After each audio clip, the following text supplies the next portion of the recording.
When you have more confidence, you get paid more, you will have a better job, you will be more admired by people, you will be listened to with more intention, you'll have greater influence, and confidence is a topic and a skill that I want absolutely everybody to learn. The more that you build confidence in your life, the greater the risks you're going to take, and that's critical in business, in life, for fulfillment. I also have the ability to say no and not even be bothered by what other people are going to feel. Why? Because I have the skill of confidence. It also makes you an incredible negotiator because you realize you would rather be respected than be liked. And see, this kind of need to be liked or to look good is part of the reason why you doubt yourself all the time. I want you to bring that power back internally. That's what the skill of confidence does. And you'll also be able to recognize when you're afraid of something and that fear is just kind of bullshit in your head, and you have a choice. You don't have to let fear stop you anymore. And that's where the skill of confidence comes in. And the same is going to be true for you. What would more confidence allow you to do that you're not currently doing? Would you be able to say no? Would you be better with boundaries? Are there more risks you would take? Is there a conversation you've been avoiding with yourself or someone else? Would you be able to stand up for yourself, advocate more for yourself, ask for what you need? What about work? Would you be more visible? Would you speak up more? All of that you just envisioned, it's all within your reach. This definition of confidence I have been sharing for years, and I think I created it based on the research because I haven't really seen it out there before. And this definition is going to surprise you because it's a definition of confidence that puts the research into action. See, here's the mistake that everybody makes. Heather made the mistake because she said that I don't, quote, feel confident. And I bet you're making this mistake with confidence too. In my book, based on the research, that's where we get it wrong. Confidence is not a feeling. Confidence is embodied in action. My definition of confidence is the willingness to try. I'm going to say it again. Your new definition of confidence, embodied by the research. Confidence is the willingness to try. Confidence is an action. That's what it is. And this phenomenon has been heavily researched by social psychologists, and there's even a term for confidence being an action. See, there's this positive feedback loop that happens when you're willing to try something before you feel ready, when you're willing to step into that leadership role and put yourself out there and take risks and make mistakes and shove that self-doubt to the side. When you're willing to try, neuroscience research says that you create something called a confidence-competence loop. And let me explain this to you because there's a lot of common sense here, right? Every single time you try something new, you're either going to be really good at it or you're going to be terrible at it, right? But you always learn something. But you have to try. So Heather is going to step into this new role. She's trying out a new role. She's either going to be really good at it or she's going to be miserable at it. Boundaries, you might be really good at it when you start trying to set them. You might be really miserable at it. But here's the thing. If you try something for the first time, you're either going to fail or succeed, but you always learn something. And that's where this confidence-competence loop and the neuroscience research comes in. Because even when you try, when you learn a little something, you gain a little competency, right? Because of everything that you learned the first time around, it gets a little bit easier.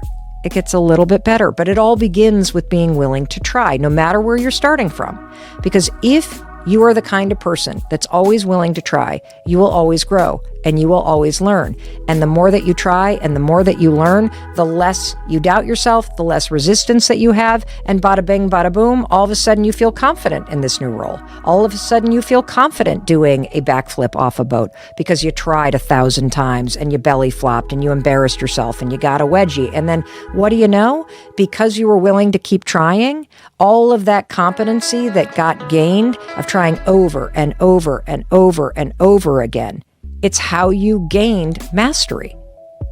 See, feeling confident is kind of, it's almost like the wrong way to say it, because that's what you feel after you've done it over and over and over again. But true confidence begins the moment you're willing to try.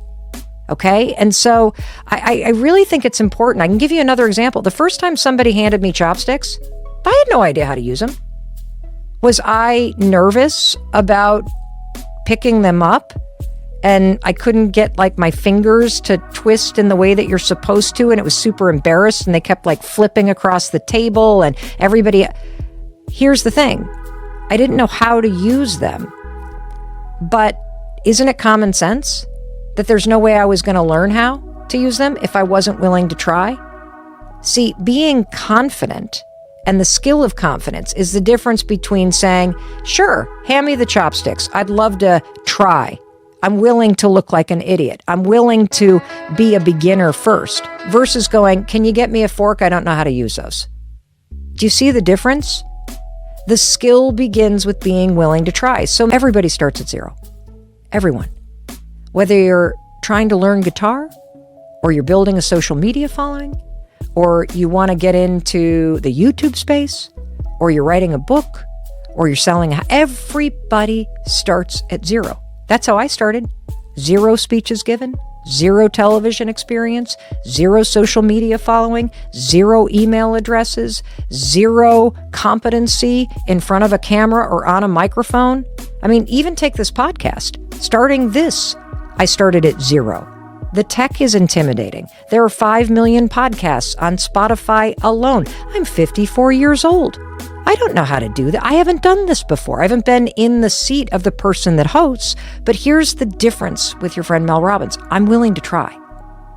I lean on this skill of confidence that I've built because I have the definition that's grounded in research. And so do you.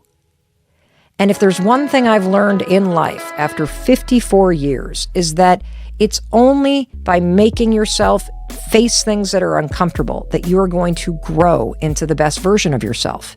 If you always do the things that you're comfortable doing, you will never, ever, ever experience what might be possible because you're not pushing yourself. And so you can tap into courage before you start having that feeling of assuredness. Courage is what you tap into. Confidence is what you're building over time. I'm going to say that again. Courage comes first. Courage, 5, 4, 3, 2, 1. You start counting backwards, man, that is an act of courage because you're going for it. Courage comes first. Confidence is what builds over time. How cool is that, right? I absolutely love this because what I'm ultimately teaching you, and this again relates to all the research, is that there's 2 types of people out there. There are people who think about what they want to do, and then there are people that find the courage to take action. And that's what I want for you. Because you're not going to think your way out of fear or doubt or insecurity. You're not going to think your way through your fears and anxiety. The fact is, you have greatness inside you. And I want you to start tapping into it. It's only through action that you unlock that power inside you and you become the person that you're meant to be. I mean, that's how I've created the life that I have now. If I didn't learn how to 5, 4, 3, 2, 1, push myself to try, I'd still be sleeping in a bed, staring at the ceiling, consumed with anxiety, feeling like I had ruined my life. That's how you change your life. You have to take action over and over and over again. And so I think you get this.